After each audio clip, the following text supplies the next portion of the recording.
Hello and welcome back to my channel Dinar and Dong Updates. A new financial era, the digital dinar, global shifts, and what you need to know. In recent weeks, there's been a growing sense of anticipation in circles closely tied to international finance and currency revaluation.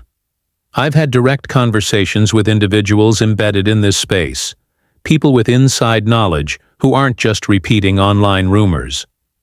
These are professionals involved in the operational side of exchange centers and wealth management, specifically connected to the Tier 4B group.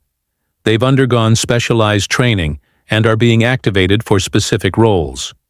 Now, here's what's causing a stir. Some of these contacts are preparing to head to their assigned redemption centers as early as Tuesday.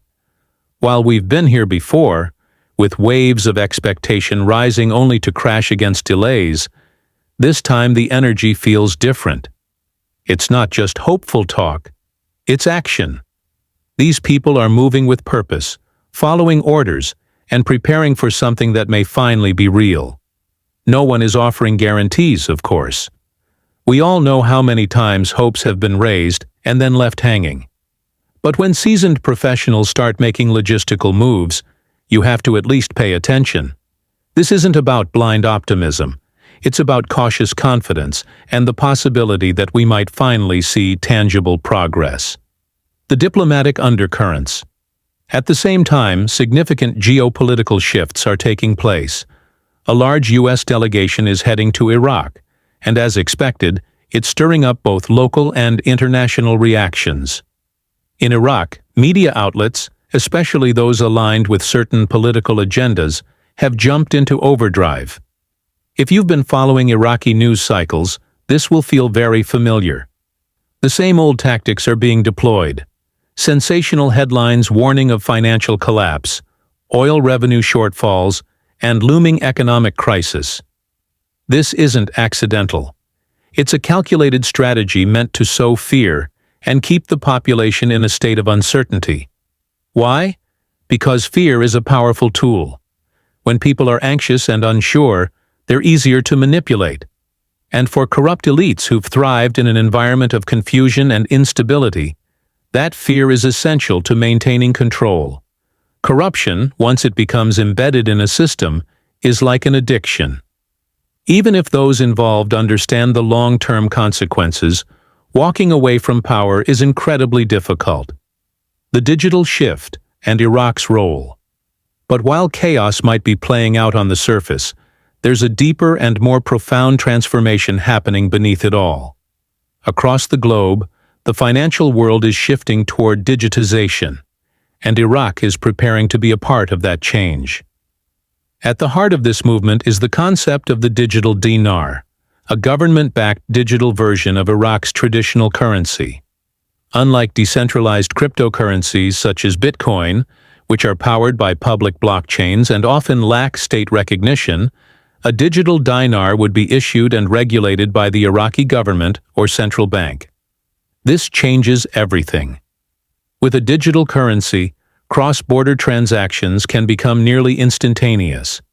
Families sending money to loved ones abroad could bypass long wait times and expensive fees. Small businesses can access international markets more easily. The digital infrastructure can create transparency, reduce fraud, and strengthen public trust in financial systems.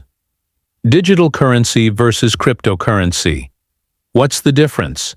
Let's break it down. A digital currency like the digital dinar functions similarly to traditional money but exists purely in electronic form. It's different from cryptocurrency because it's centralized and supported by the government. That gives it legal status and regulatory oversight, which many investors and institutions prefer. With these kinds of digital currencies, governments can maintain control over monetary policy while still offering the benefits of innovation. This isn't just a convenience, it's a revolution. The digital dinar could enable Iraq to participate more effectively in the global economy, attract foreign investment, and modernize its financial systems. For millions of Iraqis living outside the country, it would create easier pathways to support their families back home. A new exchange rate.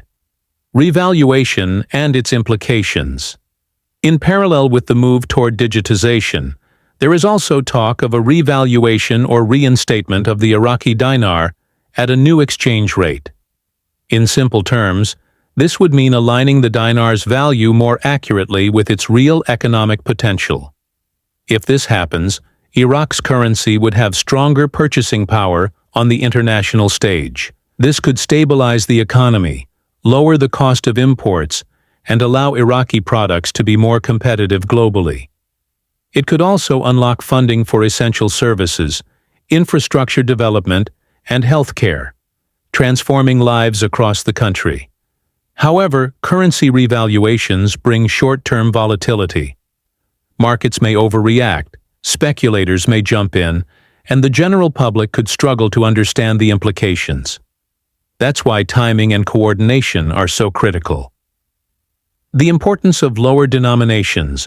One of the most overlooked but vital elements of this shift is the introduction of new lower denomination banknotes. If a new exchange rate is introduced without corresponding changes to physical currency, confusion reigns. Imagine walking into a store and trying to buy groceries with a note that's suddenly worth 100 times more than it was yesterday.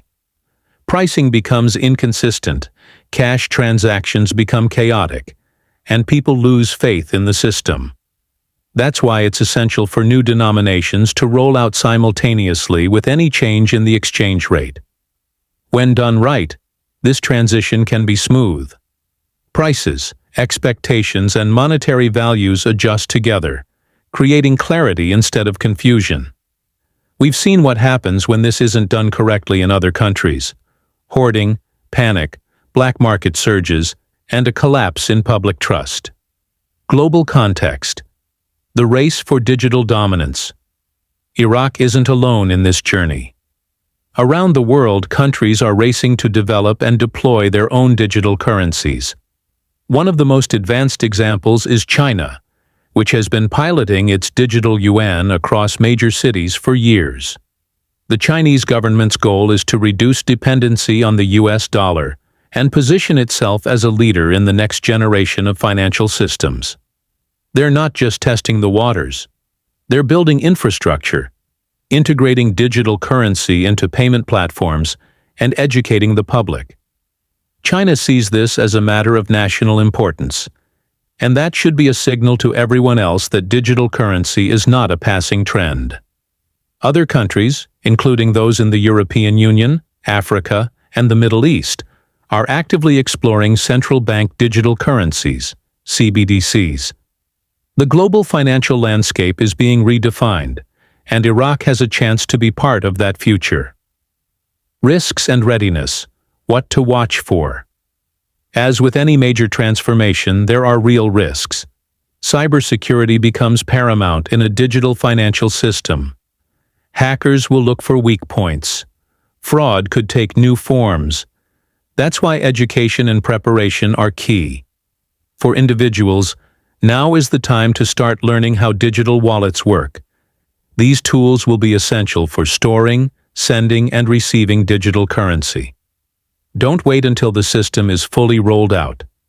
The more familiar you are with the technology now, the more confident and empowered you'll be later. Also, don't underestimate the power of community conversations. Talk to people you trust, friends, family, and financial advisors. Stay informed. Read news from credible sources. Join forums where knowledgeable discussions are taking place. The more you engage, the more equipped you'll be to make informed decisions when the time comes. What does this mean for Iraq's future? If Iraq succeeds in launching a well-coordinated digital currency along with a revalued exchange rate and new denominations, it would send a powerful message to the world. Iraq is ready to step into the 21st century economy. It would be a signal of strength, modernization, and resilience. This move could also spark a wave of financial innovation. Expect to see new apps, payment platforms, budgeting tools, and investment opportunities tailored for a digital economy. These could empower citizens, boost entrepreneurship, and bring the unbanked population into the financial system. But for this vision to succeed, the government must act with precision. The rollout needs to be carefully planned and flawlessly executed. That means transparency, communication, and a commitment to stability. It also means protecting the public from manipulation and misinformation. In conclusion, a defining moment. We are witnessing a moment that could redefine not only Iraq's economy, but its place in the world. A digital dinar, if implemented wisely, could transform the way Iraqis interact with money, how businesses grow, and how the country trades on a global scale. But this opportunity comes with responsibility. There are still many moving parts. Diplomatic efforts, economic strategy, security infrastructure, and public readiness all need to align. The path ahead isn't guaranteed, but it is full of possibility. So what can you do right now? 1. Educate yourself. Stay informed about digital currencies, exchange rates, and economic policies. 2. Get comfortable with technology. Learn how to use digital wallets and protect your financial data.